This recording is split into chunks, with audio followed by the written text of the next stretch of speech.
మీరు వింటున్న వాక్యాన్ని బట్టి ప్రభువును స్తుతిస్తూ ఉన్నాను. గడిచిన 2 ప్రసంగాలలో యేసుక్రీస్తు యొక్క ప్రత్యేకమైన రాకడలు, ముఖ్యమైన రాకడలను జ్ఞాపకం చేయడానికి ప్రభు కృపను విస్తరింపజేశాడు. మరలా ఈరోజు ఈ 3వ రాకడ గురించి చెప్పడానికి సిద్ధపడుతూ ఉండగా మరి దేవుని వాక్యాన్ని చదువుకుందాం. అపోస్తుడైన యోహాను రాసిన ప్రకటన గ్రంథము 1వ అధ్యాయము 7వ వచనం చదువుకుందాం. ఇదిగో ఆయన మేఘారూఢుడై వచ్చుచున్నాడు, ప్రతి నేత్రము ఆయన చూచును, ఆయన పొడిచిన వారును చూచెదరు, భూజనులందరూ ఆయన చూచి రొమ్ము కొట్టుకుందురు. అవును, ఆమేన్. చిన్న ప్రార్థన చేసుకుందాం. మరి దేవుని వాక్యాన్ని వినే ముందు మనం సిద్ధపరచుకుందాం. స్తుతుల పాత్రుడా, స్తోత్రార్హుడా, గొప్ప దేవ, ఈ యొక్క సమయంలో మీరు మాకు ఇచ్చిన అవకాశమును బట్టి నీకు వందనాలు. పరిశుద్ధాత్మ దేవుడా, నీ గ్రంథాన్ని మాకు ఇచ్చాం. దాన్ని మేము దివారాత్రాలు చదవాలని, ధ్యానించాలని నీ వాక్యం ద్వారా మాకు తెలియపరిచారు. ఈరోజు నీ వాక్యాన్ని ధ్యానిస్తున్నాము. దాన్ని అనేకులకు ప్రకటించడానికి సిద్ధపడుతుండగా సహాయం దయచి. ఇర్మీయా నోట నీ మాట ఉంచినట్లు నా నోట మీ మాట ఉంచి అందరితో మాట్లాడమని యేసయ్య ఘనమైన నామంలో ప్రార్థిస్తున్నాము తండ్రి, ఆమేన్. పిల్లారా, మనం గమనించినట్లయితే ఈ ప్రకటన రాసిన గ్రంథములో ఇదిగో ఆయన మేఘారూఢుడై వచ్చుచున్నాడు. రెండవది, ప్రతి నేత్రము ఆయన చూచును, ఆయన పొడిచిన వారును చూచెదరు. ఇక్కడ ఈ 2వ రాకడలో 2 భాగాలు మనం చూస్తున్నాం. మొదటి రాకడలో ఆయన గార్ధవాహనుడిగా వచ్చాడు. 2వ రాకడలో ఆయన మేఘారూఢుడై వచ్చాడని జ్ఞాపకం చేసుకున్నాం. ఈ 2వ రాకడలో 2వ భాగము, దాన్ని నేను మరి 3వ రాకడగా అనగా అశ్వారూఢుడుగా వస్తూ ఉన్నాడని చెప్పబోతూ ఉన్నాను. గమనిద్దాము. మొదటి రాకడలో ఆయన భూమి మీదకి వచ్చాడు. 2వ రాకడలో ఆయన మధ్యాకాశానికి వస్తున్నాడు. 3వ రాకడలో ఆయన ఒలీవల కొండ మీదకు వస్తూ ఉన్నాడు. కనుక పోయిన వారము ఇదిగో ఆయన మేఘారూఢుడై వచ్చుచున్నాడని మీకు అనేక విషయాలు పరిశుద్ధాత్మ ద్వారా తెలియపరచడానికి దేవుడు కృపిచ్చాడు. కనుక ఆయన ఎక్కడికి వస్తున్నాడంటే మధ్యాకాశానికి వస్తున్నాడు. దాన్ని ఏమన్నారంటే రహస్య రాకడ అన్నారు. యేసు ప్రభు అన్నాడు, ఇదిగో నేను దొంగ వలె వస్తూ ఉన్నాను, రాకడ మీకు ఎవరికి తెలియదు. పౌలు అంటున్నాడు, మరి ఆర్భాటముతోనూ ప్రధాన దూత శబ్దముతోనూ దేవుని బూరతోనూ పరలోకము నుండి ప్రభు దిగి వస్తున్నాడు.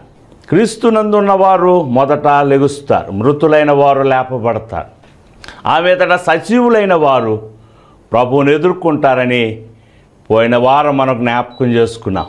పిల్లలు, ఇక్కడ గమనించినట్లయితే ఈ రాకడ చాలా ప్రత్యేకమైన రాకడగా మనం చూస్తున్నాం.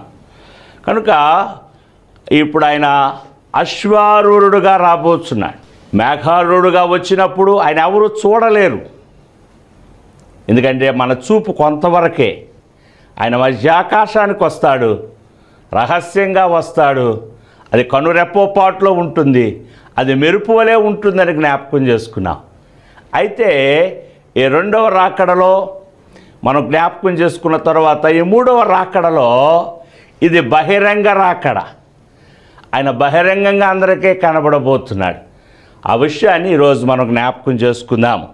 పిల్లారా, మనం గమనించినట్లయితే ప్రకటన రాసిన గ్రంథము 19వ అధ్యాయము 11వ వచనములో చక్కని మాటను ఇక్కడ జ్ఞాపకం చేస్తూ ఉన్నాడు.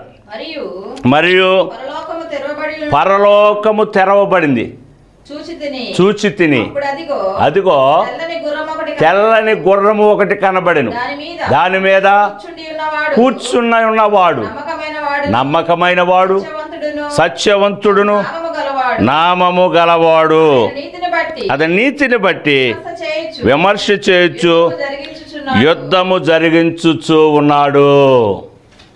కనుక ఈ భాగంలో మనం చూసుకున్నట్లయితే పరలోకము తెరవబడుట నేను చూచితినని అపోస్తుడైన యోహాను చక్కని మాటను జ్ఞాపకం చేస్తున్నాడు.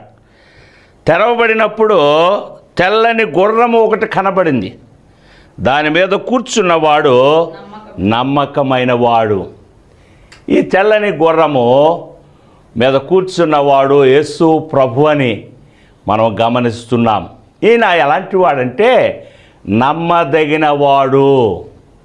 వాక్యము సెలవిస్తున్నది, నమ్ముటి నీ వలనైతే నమ్మువానికి సమస్తము సాధ్యం. యేసు ప్రభు నమ్ముకున్నవారు కుంటివారు నడవగలిగారు, గుడ్డివారు చూడగలిగారు, మగవారు మాట్లాడగలిగారు. కనుక నమ్ముట నీ వలనైతే నమ్మువానికి సమస్తము సాధ్యం. కనుక ఈయన నమ్మకమైన వాడు. రెండవది సత్యవంతుడు అను నామము గలవాడు. యేసు ప్రభు అన్నాడు, నేనే సత్యం, నేనే మార్గము, నేనే ద్వారము, నా ద్వారా తప్ప ఎవడును పరలోక రాజ్యములో ప్రవేశించలే. కనుక ఈయన నమ్మకమైన దేవుడు, సత్యము గలను నామము గల దేవుడు. ఆయన ఎందుకు వస్తున్నాడంటే యుద్ధము జరిగించడానికి వస్తూ ఉన్నాడని వాక్యము సెలవిస్తున్నది. ఆయన గురించి ఇందులోనే 12వ వచనంలో జ్ఞాపకం చేస్తున్నాడు.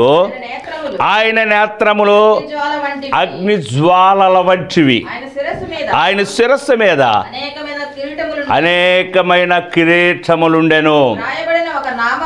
కనుక యేసు ప్రభు అనేకమైన కిరీటాలు ఆయనకున్నాయి. అందులో మనకు ఒకటి తెలుసు, ముళ్ళ కిరీటము. ఆయన నీ కొరకు నా కొరకు ధరించి ఉన్నాడు. కనుక వ్రాయబడిన ఒక నామము ఆయనకు కలదు, అది ఆయనకే గాని మరి ఎవరికి తెలియదు అని జ్ఞాపకం చేస్తున్నాడు. ఇంకా రక్తములో ముంచబడిన వస్త్రమును ఆయన ధరించుకుని ఉన్నాడు, మరియు దేవుని వాక్యము అను నామము ఆయనకు పెట్టబడి ఉంది. ఎన్నో విషయాలు, ఇవన్నీ వివరించడానికి సమయం సరిపోదు, కానీ చాలా విలువైన మాటలు, బలమైన మాటలు యేసు ప్రభువును గురించి ఇక్కడ రాయబడినట్లుగా చూస్తున్నాము. ఇందులోనే మనం చూసుకున్నట్లయితే 14వ వచనంలో కొన్ని మాటలు జ్ఞాపకం చేస్తున్నాడు. పరలోకములో ఉన్న సేనలు శుభ్రమైన తెల్లని నారబట్టలు ధరించుకొని తెల్లని గుర్రములెక్కి, కనుక ఈ తెల్లని గుర్రం మీద కూర్చున్న యేసు ప్రభువును వారు వెంబడిస్తున్నట్లుగా మనము చూస్తూ ఉన్నాము. వీరికి ఇవ్వబడిన బలము, శక్తిని కూడా ఇక్కడ జ్ఞాపకం చేస్తున్నాడు. 15వ వచనం చదువుకుందాం. జనములను కొట్టుటకై ఆయన నోట నుండి వాడిగల ఖడ్గము బయలు వెడలుచున్నది. ఆయన ఇనుపదండముతో వారి నేలును, ఆయన సర్వాధికారియగు దేవుని తీక్షమైన ఉగ్రతను మద్యమును త్రొక్కును అని జ్ఞాపకం చేస్తూ ఉన్నాడు. కనుక మరి ఆయన నోటి నుండి వాడిగల ఖడ్గము, అదే రెండంచుల గల ఖడ్గము, అదే దేవుని వాక్యమని మనము గమనిస్తూ ఉన్నాము పులారా.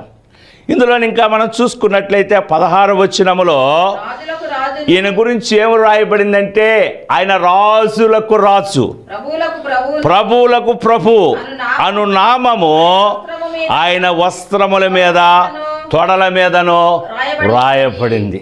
యేసు ప్రభును సిలువ వేసినప్పుడు ఆయనకు యూదుల రాజు అని పేరు పెట్టినట్లుగా మనం చూస్తున్నాం. పిలాతు కూడా యేసు ప్రభుని అడుగుతున్నాడు, నువ్వు రాజువా? అవును, నేను రాజునే. కనుక ఇక్కడ ఆయన వస్త్రముల మీద తొడల మీద ఏమని వ్రాయబడిందంటే రాజులకు రాజు, ప్రభువులకు ప్రభు అని వ్రాయబడినట్లుగా చూస్తున్నాం. పిల్లరా, మనం గమనించినట్లయితే చాలా ప్రాముఖ్యమైన మాటలను ఇక్కడ మన జ్ఞాపకం చేస్తూ ఉన్నాడు. పిల్లరా గమనించండి, ఆయన రాజుగా వస్తున్నాడు, ఆయన అశ్వారూఢుడుగా వస్తున్నాడు, ఆయన యుద్ధము చేయడానికి వస్తున్నాడు అన్న మాటను ఇక్కడ గమనిస్తూ ఉన్నాం. దయచేసి గమనించండి, మొదటి రాకడలో ఆయన గార్ధవాహనుడిగా భూమి మీదకు వచ్చాడు, 33.5 సంవత్సరాలు జీవించాడు. రెండవ రాకడలో ఆయన మేఘారూఢుడుగా వస్తున్నాడు, అది మధ్యాకాశానికి వస్తున్నాడు. అది రహస్య రాకడ, అది ఎవరికీ తెలియదు. కేవలము క్రీస్తునందు మృతి పొందిన వారికి మాత్రమే, సిద్ధపడిన వారికి మాత్రమే అది తెలపబడి వారు సిద్ధపడి ప్రభుని ఎదుర్కోవడానికి వెళ్ళిపోతారు. పిల్లారా గమనించుదాం, ఈ రెండవ రాకడలో రెండవ భాగము, దానికి దీనికి 7 సంవత్సరములు తేడా ఉంది.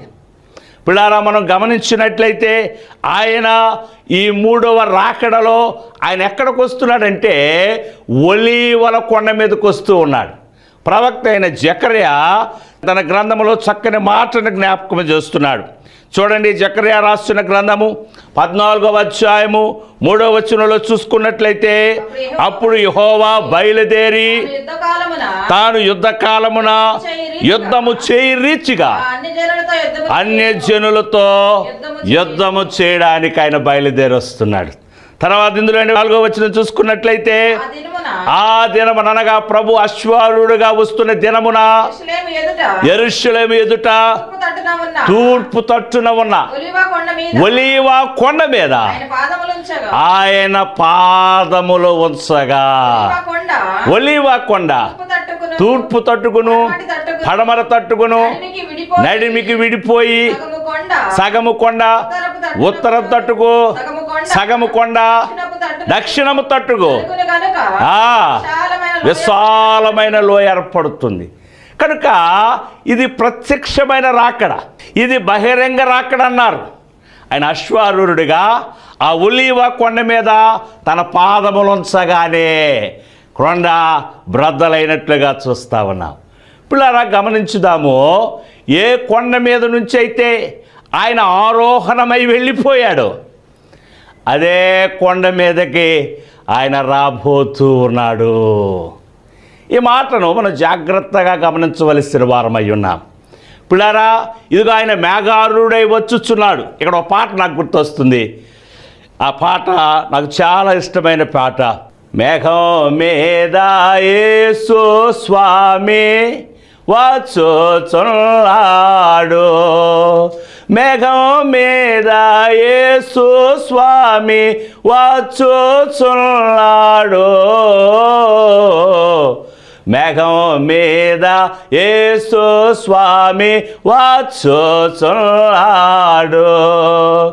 ఏ రీతిగా ఎగిరి వెళ్ళెను ఆ రీతిగా మరలా, ఏ రీతిగా ఎగిరి వెళ్ళెను ఆ రీతిగా మరలా,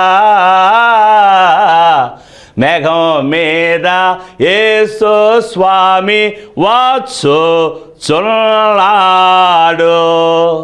ఏ ఒలీవ కొండ మీద నుంచి అయితే ఆయన ఆరోహణమయ్యాడో అదే ఒలీవల కొండ మీద ఆయన పాదములు మోపుతున్నాడు. అయితే ఇక్కడికి ఎలా వస్తున్నాడంటే ఆయన అశ్వారూఢుడుగా వస్తున్నాడు, గుర్రమును వాహనముగా చేసుకుని వస్తున్నాడు. మొదటి రాకడలో రక్షించడానికి వచ్చాడు, నశించిన దాన్ని వెతికి రక్షించడానికి వచ్చాడు. రెండవ రాకడలో సిద్ధపడిన తన సంఘమును తీసుకుపోవడానికి వస్తూ ఉన్నాడు. ఈ మూడవ రాకడలో యుద్ధము చేయడానికి వస్తూ ఉన్నాడు. పిల్లరా, ఈ మాటను మనము జాగ్రత్తగా గమనించుదాము. అప్పుడు భూజనులందరూ ఆయన చూచి రొమ్ము కొట్టుకుంటారు. భూజనులందరూ ఆయన చూచి రొమ్ము కొట్టుకుందురు. ఆయన పొడిచిన వారును చూస్తారు, అయ్యో ఈ యేసు ప్రభువునా, ఈ మెస్సయ్యనా మేము సిలువేశామని వారు రొమ్ము కొట్టుకుంటారు, వాడు ఏడుస్తారని జ్ఞాపకం చేస్తున్నారు. కనుక ఇది బహిరంగ రాకడ. ఈ రాకడను గూర్చి చెప్పడానికి పరిశుద్ధాత్మ దేవుడు నాకు అవకాశం ఇచ్చినట్లుగా మనం చూస్తూ ఉన్నాము. కనుక పిల్లారా, మనం గమనించినట్లయితే ఈ యొక్క బహిరంగ రాకడలో భూజనులందరూ ఆయన చూస్తారు, రొమ్ము కొట్టుకుంటారు, ఏడుస్తారు. ఆ రాకడను గురించి చెప్పడానికి దేవుడు మంచి అవకాశం ఇచ్చారు. ఇది మా తండ్రి గారు 99 సంవత్సరాలు జీవించి 7 రాష్ట్రాల గొప్ప పరిచర్య చేశారు. ఆయన అనుభవంలో నుంచి కొన్ని మాటలు, పరిశుద్ధాత్మ దేవుడు నాకు తెలియపరిచిన కొన్ని మాటలను జోడీకరిస్తూ మీ అందరికీ చెప్పడానికి దేవుడు నాకు చక్కని అవకాశం ఇచ్చాడు. పులారా, కనుక ఈ రాకడ చాలా ప్రత్యేకమైనదిగా మనం చూస్తూ ఉన్నాము. ఇది మా నాన్నగారు చెప్పారు. ఈ మాటలు నేను చెప్తున్నాను, మా పిల్లలు కూడా చెప్తున్నారు, వస్తాడు వస్తాడు, ఎప్పుడు వస్తాడు ఆయన, ఎలా వస్తాడు అన్న మాట అనేకులకు నిర్లక్ష్యంగా ఉంది, అనేకులకి తేలిగ్గా ఉంది. చూడండి, 2వ పేతురు రాసిన పత్రిక 3వ అధ్యాయము 9వ వచనములో ఇక్కడ చక్కని మాటను జ్ఞాపకం చేస్తున్నాడు భక్తుడు. కొందరు ఆలస్యమని ఎంచుకున్నట్లు ప్రభు తన వాగ్దానమును గురించి ఆలస్యము చేయవాడు కాడు గాని ఎవడును నశింపవలనని ఇచ్చయింపక అందరూ మారు మనసు పొందాలి కోరుచు మన ఎడల లేక నీ ఎడల నా ఎడల దీర్ఘశాంతము చూపిస్తున్నాడు. ఇప్పుడు ఆయన ఎప్పుడో రావలసి ఉన్నది, మేఘారూఢుడిగా రావలసి ఉన్నది, అశ్వారూఢుడిగా రావలసి ఉన్నది, అయినప్పటికీ ఆయన ఆలస్యం చేస్తున్నాడు.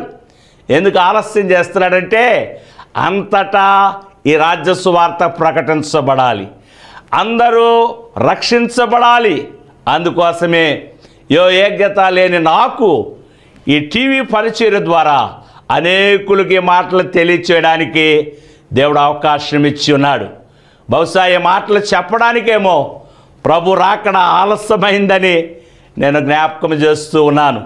ఇదే అనుకూల సమయము, ఇదే రక్షణ దినము. పిల్లరా, దేవుణ్ణి నమ్ముకుంటే సరిపోదు, గుడికి వెళితే సరిపోదు. ప్రభు వచ్చే సమయానికి ఎత్తబడే వరుసలో మనం ఉన్నామా, ఎగిరిపోయే వరుసలో ఉన్నామా, లేకపోతే భయంకరమైన శ్రమలు భూమి మీదకి రాబోతున్నాయి. ఆ శ్రమల నుంచి నేను ఎవడు తప్పించలేడు, ఆ శ్రమల నుంచి ఎవరు నిన్ను విడిపించలేడు. శ్రమలు గల్గోనయ్యో వినండి, 7 ఏండ్లు మహా శ్రమలు గల్గోనయ్యో వినండి. శ్రమలు సర్వలోకులకును, శ్రమలు సర్వమతములకును, శ్రమలు సర్వలోకులకును, శ్రమలు సర్వమతములకును, క్రమము లేని క్రైస్తవులకు కనిన వినిన కఠిన బాధలు శ్రమలు గల్గోనయ్యో వినండి. 7 ఏండ్లు మహా శ్రమలు గల్గోనయ్యో వినండి. ఈ శ్రమల పాలు మనము కాకుండానట్లు యేసు ప్రభు తన రాకడ విషయంలో ఆలస్యము చేస్తూ ఉన్నాడు. ఆయన ద్వారము దగ్గర ఉన్నాడు, ఆయన త్వరగా వస్తూ ఉన్నాడు. ఆయన రాకడ సూచనలు మనకు కనబడుతున్నాయి. వాక్యానుసారముగా ప్రభు రాకడ విషయంలో ఏమి జ్ఞాపకం చేశాడో అవన్నీ జరుగుతున్నట్లుగా మనం చూస్తున్నాము. ప్రస్తుత లోక పరిస్థితి మనం చూసుకున్నట్లయితే లోతు కాలం ఎలాగున్నదో అలా ఉన్నది. మొన్న దుబాయ్లో వర్షం పడింది, మీ అందరికీ తెలుసు. అసలు నీరే దొరకని ఆ ఎడారి ప్రాంతాల్లో సంవత్సరానికి సరిపడే వర్షం, లేక 1 సంవత్సరం కాలము పడే వర్షము ఒకే రోజు పడి వరద లేని ప్రాంతాల్లో వరదలు వచ్చినట్లుగా చూస్తున్నాము. ఇవి నోవాహు దినాలు. పిల్లారా, ఎక్కడ చూసినా లోతు దినాలు, ఎక్కడ చూసినా యుద్ధ వాతావరణము, బాంబులు, భయంకరమైన వాతావరణం మనకు కనబడుతుంది. ఇక ఆలస్యం లేదు సహోదరుడా, స్నేహితుడా, సిద్ధపడదా, ప్రార్థన చేద్దాం, నిర్లక్ష్యంగా ఉండొద్దు. ప్రభు 2వ రాకడ సమీపముగా ఉంది. ప్రభు త్వరగా వస్తూ ఉన్నాడు. ఆయన రాకడకు సిద్ధపడదా. ఒకవేళ ఆ రాకడలో నువ్వు నేను ఎత్తబడకపోతే భయంకరమైన శ్రమలు భూమి మీదకి రాబోతున్నాయి. అందులో నీవు నేను ఉండకూడదు. అందుకే ఆయన ఆలస్యము చేస్తున్నాడు. అందుకే ఆయన కొద్దిగా ఆలస్యం చేస్తున్నాడని ఇక్కడ భక్తుడు మనకు జ్ఞాపకం చేస్తున్నాడు. పులరా, కనుక ఆ యొక్క 3వ రాకడ గురించి మీకు చెప్పడానికి దేవుడు మంచి అవకాశం ఇచ్చి ఉన్నాడు. పులరా, దీని విషయంలో ఇంకా చాలా విషయాలు ఉన్నాయి, కానీ మరి టీవీలో ఈ కొద్ది సమయంలో మీకు చెప్పడానికి మనకు అవకాశము దొరకదు. కనుక ఈ 3 రాకడలు మా నాన్నగారు అనేక ప్రాంతాల్లో చెబుతూ ఉండేవారు. ఆయన తర్వాత ఆ సువార్తను, ఆ ప్రవచనాత్మకమైన మాటలను చెప్పడానికి దేవుడు మాకు అవకాశం ఇచ్చాడు. అందును బట్టి దేవునికి కోట్లాది కొలది స్తుతులు స్తోత్రములు చెల్లిస్తూ ఉన్నాము. కనుక బైబిల్ ఎక్కువగా చదవాలి. ఆయన ఎక్కువగా చదివి మరి ఎక్కువ విషయాలు మనం తెలుసుకోవాలి. నిర్లక్ష్యముగా ఉండే రోజులు కాదు ఇవి. ప్రభు త్వరగా వస్తున్నాడు. ఈ మాటలు మనం జ్ఞాపకం చేసుకుంటున్నాం. పిల్లారా, మనం గమనించినట్లయితే ఇది 2 భాగాలు. ఈ రెండవ రాకడలో 2 భాగాలు. రెండవ భాగములు అంటే రెండవ రాకడలో మేఘారూఢుడుగా వస్తున్నాడు, అది రహస్య రాకడ. అందులో ఆయన అశ్వారుడుగా వస్తున్నాడు, అది బహిరంగ రాకడ. ఆయన ఒలీవల కొండ మీద అడుగు పెడతాడు, అది ప్రత్యక్ష రాకడ. నేను విన్న మాట ఏమిటంటే ఒలీవల కొండ ఇప్పటికే బీట్ల బారిపోతుందని. దాని మీద చాలామంది సమాధులు కట్టుకుంటున్నారు. ఎందుకు సమాధులు కట్టుకున్నారు? ప్రభు ఇక్కడికి వస్తాడు, ఆయన ఇక్కడ పాదాలు పెడతాడు, అప్పుడు నేను ఆయన ఎదుర్కోవచ్చన్న ఒక విశ్వాసంతో చాలామంది చనిపోయిన వారు అక్కడ సమాధులు చేయబడుతున్నారు. అక్కడ స్థలం లేదు చాలు అనే మాటను కూడా నేను విన్నాను. కనుక ప్రకృతి కూడా ప్రభు రాకడ కోసం సిద్ధపడుతుంది. మరి నీవు నేను సిద్ధపడి ఉన్నామా లేదా? ఒకసారి జ్ఞాపకం చేసుకుందాం. ఈ సమయంలో పాటలు పాడుతున్నానని ఏమనుకోవద్దు, కానీ ఈ సందర్భంగా కొన్ని పాటలు నాకు గుర్తొస్తున్నాయి. దాని దేవుని మహిమార్థమై నేను పాడాలనుకుంటూ ఉన్నాను. యేసు రాజుగా వచ్చుచున్నాడు, భూలోకమంతా తెలుసుకుంటాడు. రావి కోటి తేజుడు, రమ్యమైన దేవుడు. రావి కోటి తేజుడు, రమ్యమైన దేవుడు. రారాజుగా వచ్చుచున్నాడు, యేసు రారాజుగా వచ్చుచున్నాడు, యేసు రాజుగా వచ్చుచున్నాడు. భూలోకమంతా తెలుసుకుంటాడు. క్రైస్తవుడా మరువవద్దు ఆయన రాకడా, క్రైస్తవుడా మరువవద్దు ఆయన రాకడా. కనిపెట్టి ప్రార్థన చేయు సిద్ధముగా నుండు, కనిపెట్టి ప్రార్థన చేయు సిద్ధముగా నుండు. రేపపాటున మారాలి, యేసయ్య చెంతకు చేరాలి. రేపపాటున మారాలి, యేసయ్య చెంతకు చేరాలి. యేసు రాజుగా వచ్చుచున్నాడు, భూలోకమంతా తెలుసుకుంటాడు. కనుక ఓ క్రైస్తవుడా మరువవద్దు ఆయన రాకడా. కనిపెట్టి సిద్ధముగా ఉండు. కనురెప్పపాటులో మారిపోవాలి. ఈ మట్టి శరీరము మహిమ శరీరముగా మారి ప్రభువును ఎదుర్కోవాలి. ఈ మాటలను మనం జాగ్రత్తగా గమనిద్దాం. ఇంకెవరికైనా అర్థం కాకపోతే మా ఫోన్ నెంబర్సు మరి టీవీ మీద వస్తూ ఉంటాయి, ఫోన్ చేయండి, తెలుసుకోండి. అది మనందరం కలిసి ఆ దేవుని మాటలను, పరిశుద్ధాత్మ దేవుని యొక్క ఆలోచనలను సంపూర్ణంగా మనం తెలుసుకుందాం. ఇవి తెలుసుకునే రోజులు, అర్థం చేసుకునే రోజులు, ఆయన కొరకు కనిపెట్టుకునే రోజులు. పిల్లారా మా వాట్సాప్ మీరు చూడండి, మా ఫేస్బుక్ మీరు చూడండి. మరి దీన్ని చూసి మీ అభిప్రాయాలు మాకు తెలియచేయండి. మీకోసం మేము ప్రార్థన చేస్తాము. మా ఫోన్ నెంబర్లు స్క్రీన్ మీద వస్తూ ఉంటాయి. అందరూ తల ఉంచినట్లయితే ప్రార్థన చేసుకుందాం. స్తుతుల పాత్రుడా, స్తోత్రార్హుడా, గొప్ప దేవా, ఆశ్చర్యకరుడ, ఆలోచనకర్త, బలవంతుడైన ప్రభువా, నేను స్తుతిస్తున్నాము, గణపరుస్తున్నాము. 3వ రాకడను గురించి నువ్వు అశ్వారుడుగా రాబోతున్న మాటలను ఈ టీవీ ద్వారా అనేకులకు తెలియపరచడానికి మీరు మాకు ఇచ్చిన అవకాశమును బట్టి వందనాలు. విన వాక్యము దుష్టుడు ఎత్తుకుపోకుండా నీరు కట్టి ఫలింపచేయమని ప్రార్థన చేస్తున్నాను. సంఘములతో ఆత్మ చూపు సంగతులు చెవిగలవాడు విను అంటున్నావు.